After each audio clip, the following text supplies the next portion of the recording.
Good morning, बच्चों.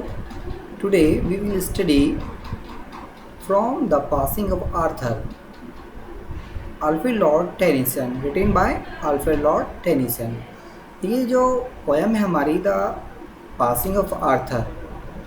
Passing का मतलब होता है गुजरना. द आर्थर, आर्थर जो राजा हैं वो गुजर रहे होते हैं. तो फ्रॉम का मतलब तो सी, तो वो गुजर रहे होते हैं. तो जो अल्फ्रेड लॉर्ड टेनिसन है वो उनके विषय में वो लिख रहे हैं. वो क्या लिख रहे हैं, क्या बता रहे हैं, तो ध्यान से देखें. चलिए आए पढ़ते हैं, स्टडी करते हैं कि क्या कहते हैं अल्फ्रेड लॉर्ड टेनिसन. तो उन्होंने कहा कि ये जो पोयम है जो from the passing of Arthur, ये जो ली गई है ये एक मॉर्ट डी आर्थर. मॉर्ट डी आर्थर एक क्या है, लॉन्ग पोयम है जो उससे कि पोयम का हिस्सा वहाँ से लिया गया है. The from the passing of Arthur, तो एक मॉर्ट डी आर्थर जो लॉन्ग पोयम है वो वहाँ से इसका एक छोटा सा पार्ट है जो लिया गया है.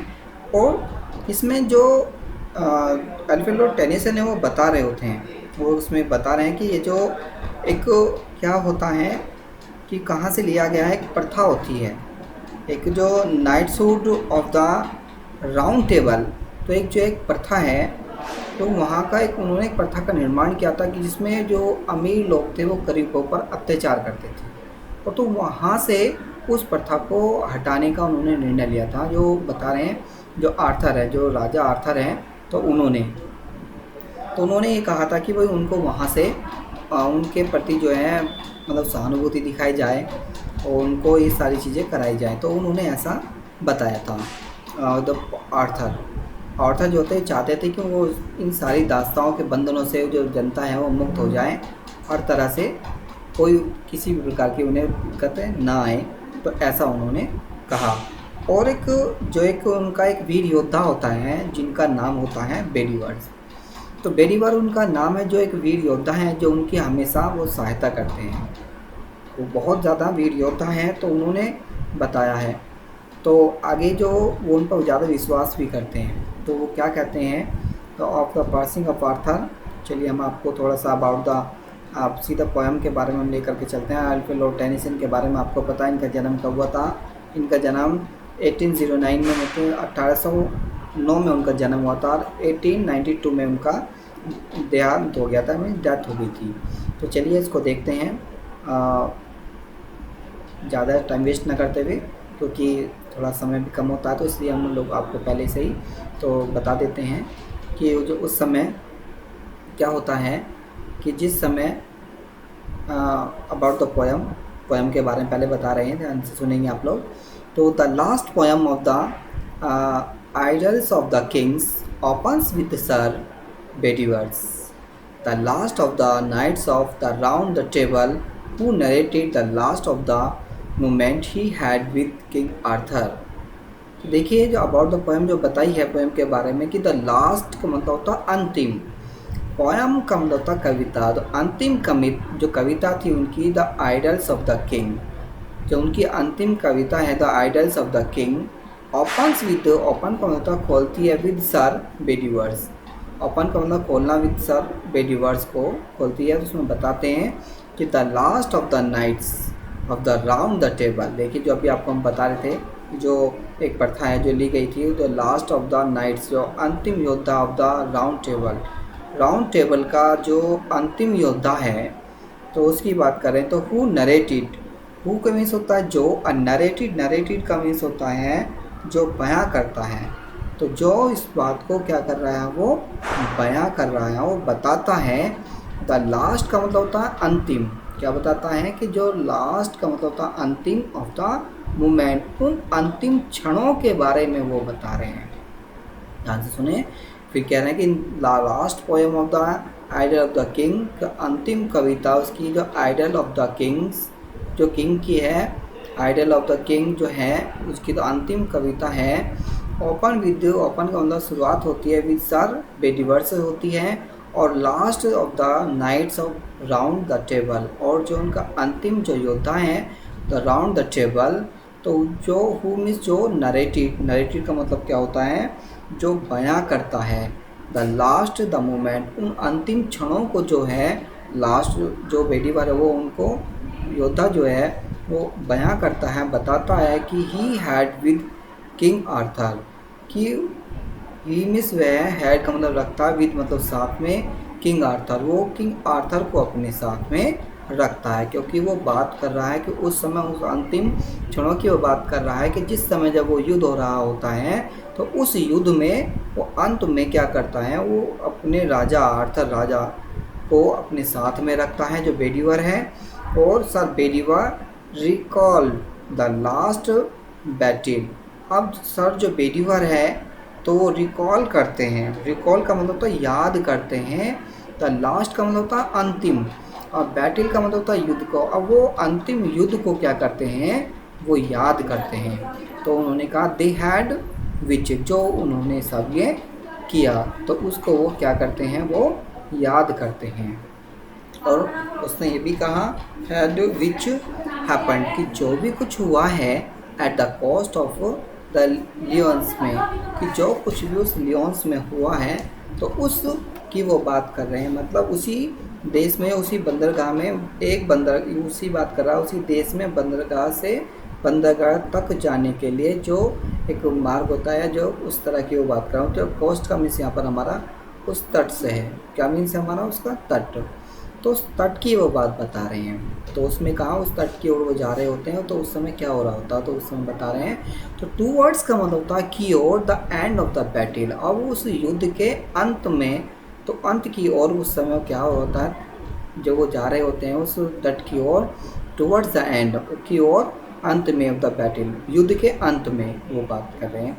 एक strange mist covered the field, the fog was dense that no knights could see to whom he was fighting with. It was a terrifying and tragic battle, as he remembered the where all that was heard were the clashing of the sword and the screaming of the fallen.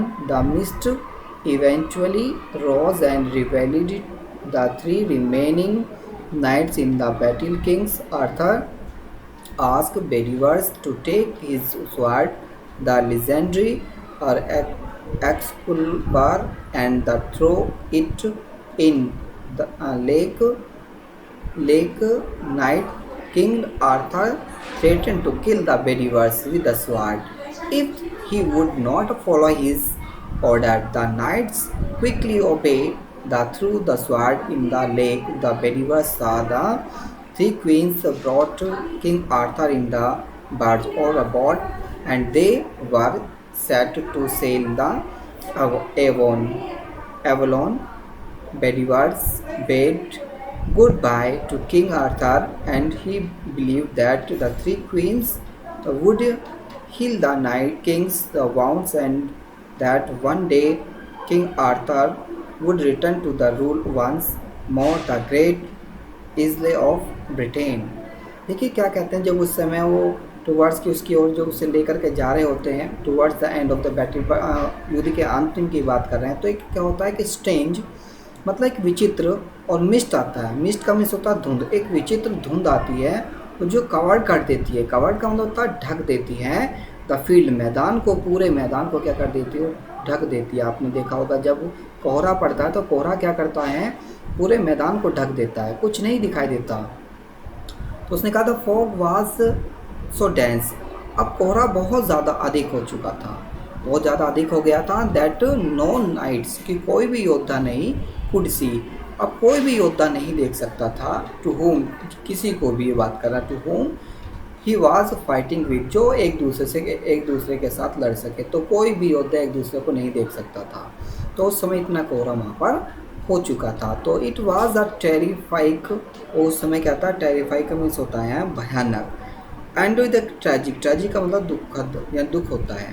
तो उस समय क्या होता है, सब लोग कैसे होता है, भयानक होते हैं उस समय, और बहुत ज़्यादा दुखद होता है, जो बैटल जो युद्ध होता है उसमें बड़ा दुखद युद्ध होता है। और एज मतलब जैसे ही रिमेंबर्ड, जैसे उसे याद आता है कि वेयर मी, जहाँ, और मतलब सब, दैट वाज हियर, जब सभी ने उनको सुना कि वेयर मी, जहाँ, the classing of the sword, अब जो वहाँ पर उसने कहा जो क्लासिंग, क्लासिंग का मतलब होता है टकराना, ऑफ द स्वॉर्ड, जो स्वॉर्ड जो तलवार है उसकी वो अचानक से क्या होता है, उसने टकराई, एंड स्क्रीमिंग, स्क्रीमिंग का मतलब होता है तेजी से चिल्लाना, तो वो तेजी से चिल्लाया ऑफ द फॉलन, और वो गिर गया।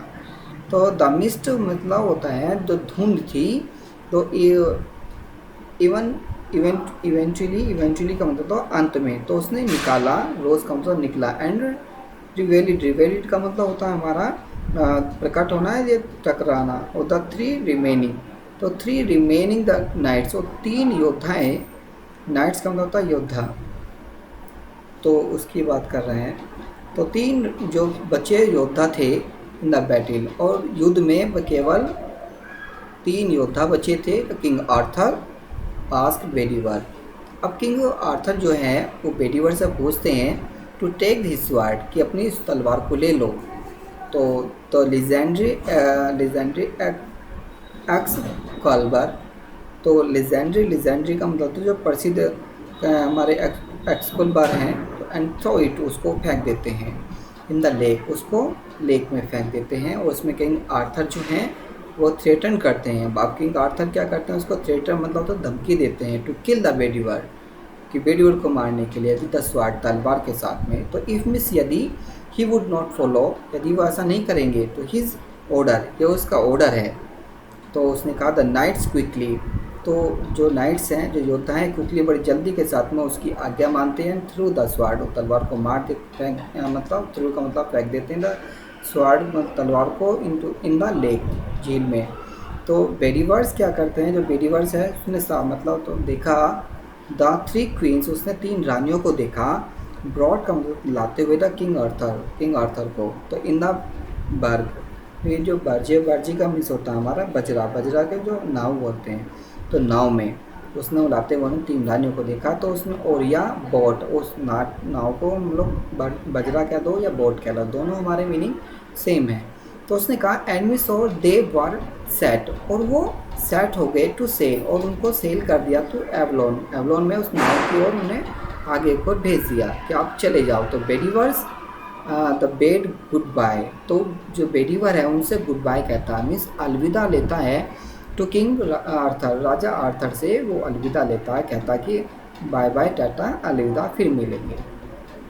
एंड ही बिलीव्ड, और उन्हें विश्वास हो जाता है दैट की द थ्री क्वीन, जो तीनों रानियां हैं, would heal the king's wounded, और उन्हें पूरा विश्वास हो जाता है कि जो तीनों रानियां हैं उनकी हील हैं, द नाइट वाउंड्स, जो राजा हैं वो घायल हुए हैं, तो उनके लिए वो एक हील है, उस तरह से कहना चाह रहे। एंड दैट वन डे, उसने कहा लेकिन अभी तो मैं जा रहा हूँ, वो बात ही कहना चाहता, अपने तीनों रानियों के साथ मैं अभी जा रहा हूँ, पर लेकिन दैट वन डे, लेकिन एक दिन क्या होगा कि द किंग आर्थर, राजा आर्थर वुड रिटर्न, राजा आर्थर एक बार फिर दोबारा यहाँ पर लौटेंगे to rule once more the great isle of Britain, वो एक बार यहाँ पर फिर रूल करेंगे, रूल का मतलब नियमों के आधार पर आएंगे, फिर दोबारा लौटेंगे, कि जो उनके मोर द ग्रेट, जो बड़े बड़े द इजले ऑफ ब्रिटेन, तो और भी ज़्यादा बड़े महान उस लेकर के उस इजले ऑफ ब्रिटेन में वो बहुत ला करके दोबारा से वहाँ लौटेंगे। वो कहना चाहते हैं कि अब तो मैं जा रहा हूँ अपनी तीनों रानियों के साथ, पर लेकिन मैं वापस बहुत जल्द उस इजले ऑफ ब्रिटेन में वापस आऊँगा, आप चिंता ना करें, अब तो मैं फ़िलहाल जा रहा हूँ। तो thank you watching this video.